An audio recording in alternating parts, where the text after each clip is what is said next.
story that's not too plain about how Arlette Hawkins got to Spain. Now if you got a minute, just take a sit and I'm explain to you just how I did it.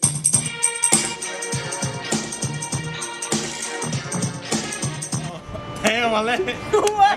What?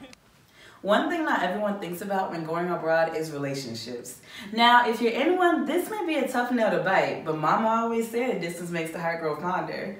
Now, I don't have any experience in this department, so I have friends that do. Let's see how Karina and Laura are handling their relationships while abroad.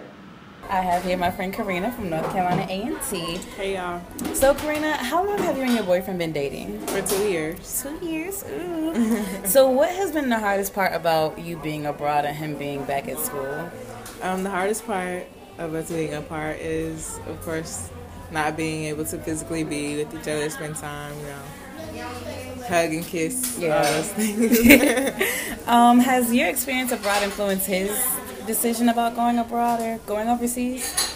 Yeah, he does want to travel with his curriculum. He doesn't know if he can, but it's definitely an idea that has been sparked. Cool. What advice do you have for students who are in a relationship and are thinking about going abroad? Well, for one, communication is key, abroad or not.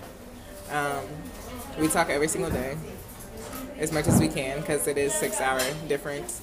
But talk every single day about anything, everything. If you need to set rules for when you're apart, establish those rules. Make sure you're all on the same page. Have no gray area, no confusion. 'Cause that's how problems arise. But yeah. Did the relationship play a role in whether or not you went abroad, or what was the toughest part for you individually? Good question. It did, but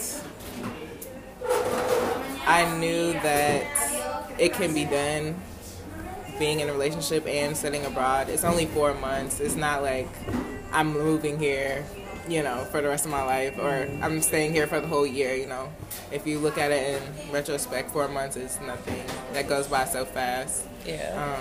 If you look at, the semester, I'm already here, and I feel like I just applied for studying abroad. But, yeah. So it played a role, but I tried to see the bigger picture versus what was in front of me. True, yeah. True. Carolyn and I all together have been together for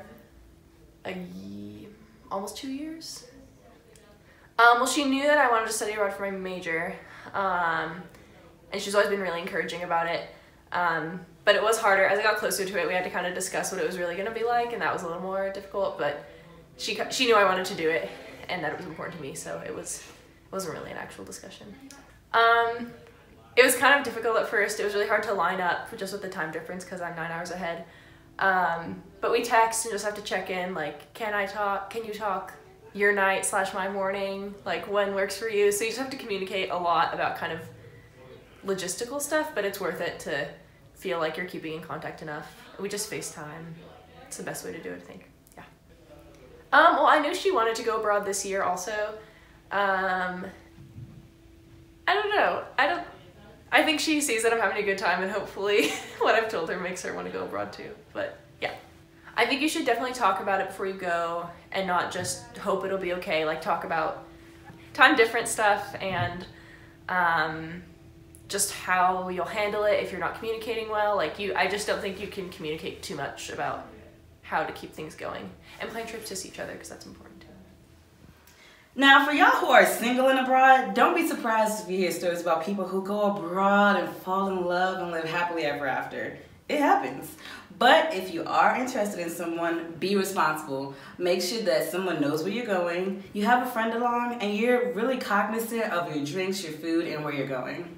That's it for this week.